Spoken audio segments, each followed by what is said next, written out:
Hey, what's up guys? It's Brendan from Best Life Weight Loss. And today's bike vlog, I want to talk about eating intuitively. What does that mean?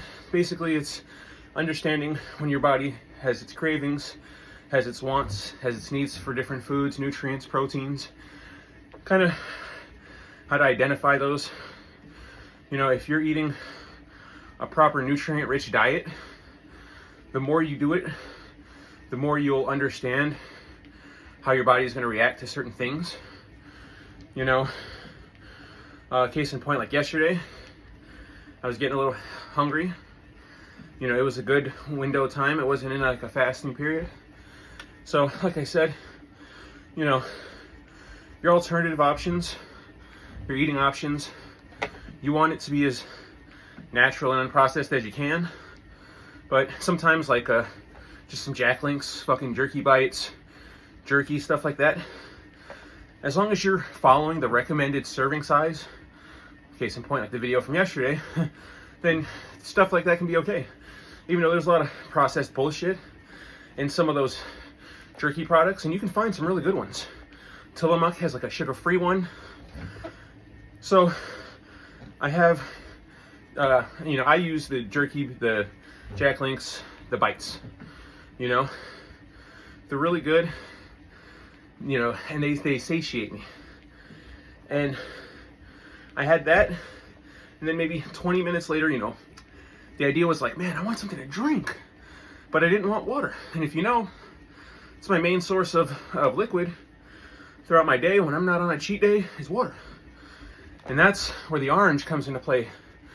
I ate an orange after that, and I felt so good. You know, I felt like I drank something, you know? And it's things like that that you look for. The idea of a diet that works for you and knowing your body is not starving yourself. And it's always going to come back to high protein, high fiber. You know, when I make, you know, I have one big meal a day. And when I make my one big meal, I always try and have 50 plus grams of protein on that meal, usually some kind of meat. Whether it's red meat, turkey patties, ground beef, ribs, fucking any kind of meat. I just make sure I have that, at least 50 plus grams, because I really feel like that helps. And then I always say I make sure that I have a lot of vegetables. You know, I'm gonna have a carb on the plate as well, and I like to have 3 times the vegetables of my carbs. Why is that?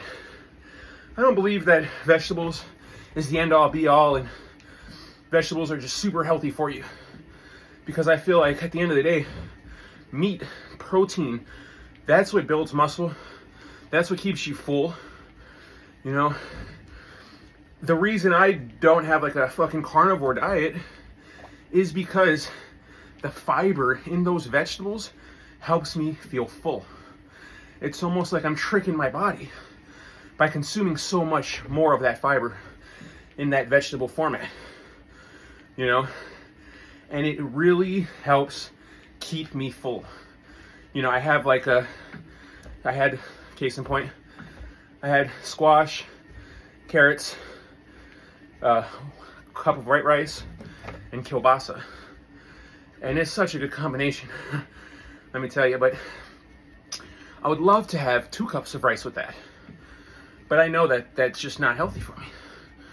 You know, I would love to cut out the rice completely, but it's one of those things where I say you can't cut out things that you really like.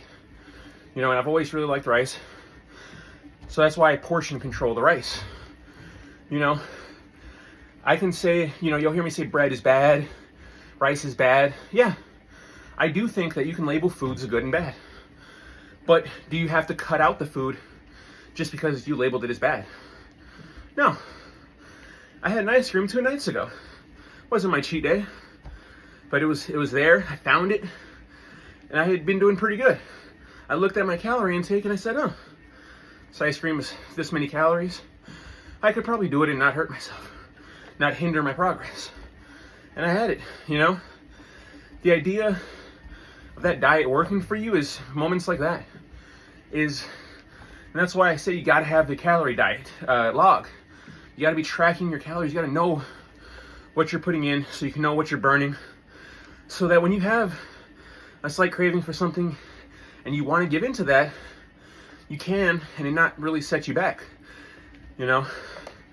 But now the other aspect of that is when you feel hungry, when you feel like, oh man, I kind of want something to snack on, should you always give yourself food? And the answer is no. Now listen to this though. So I'll feel something, I'll be like, oh man, I kind of want to snack on something. I'll drink an entire bottle of water, and then give myself about 20 minutes. And I say 8 out of 10 times, I'm good. Maybe another hour or two, I might feel that same kind of hunger again. But for that time frame, that water kept me good. It's not always gonna happen. After those 20 minutes, you might still feel that. And, you know, it doesn't have to be fruits and vegetables.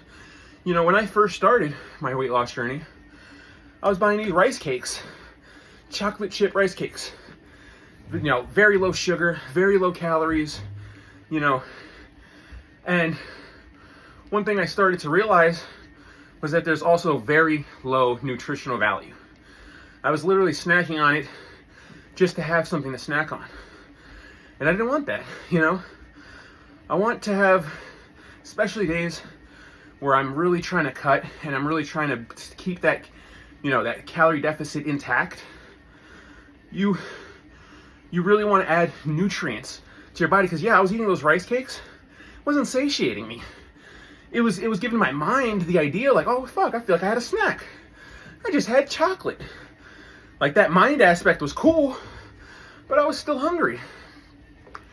Now, where I start implementing fruits, where it's oranges, pineapples, peaches, and I eat all that shit cold, I put them in the fridge. But those things, I'll eat that fucking peach and I'll feel way more satiated, I'll feel way more satisfied than when I was consuming something like those rice cakes that had no nutritional value, no protein, no vitamins, no minerals. Once you start looking for shit that fuels your body will crave it more, and you're gonna want the bullshit less, you know. I've always talked about my fasting windows and stuff. You know, before you go to sleep, say you sleep for 7 to 8 hours. Well, don't eat 4 to 5 hours before that. How long was that not eating? That's 13, 14 hours of not eating, 12 hours of not eating. I call that fasting.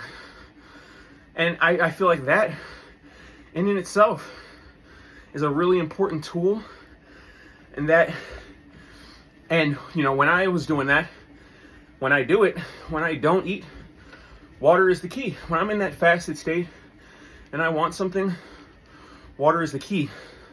You know, in the beginning, fasting was really hard, but the more you do it, the more you incorporate your water when fasting. And when you're not in your fasted state and you're just trying to be in your calorie deficit, you have to identify what, when, and why you should be eating. You know? And if you're eating your nutrient-rich foods, your protein-rich foods, when you go for that snack later on, when you go for something else, and you eat something like a fruit or a vegetable, or even if you're doing your rice cakes, because you had so much nutrients already, so much protein already, that it's going to help you feel satiated. And really, that's what it comes down to. If you're going through your weight loss journey and you hate your fucking diet and you can't stand it, and you look forward to your cheat day so much and you're fucking consuming 5,000 calories, then your diet throughout the week is not working. It's not going to be sustainable. It's something that you have to like, something you have to build upon. It's not something that's just going to happen. You have to follow your body, figure out what works for you. Well, hope you get the gist of this video. Hope you start your weight loss journey today. Stay positive.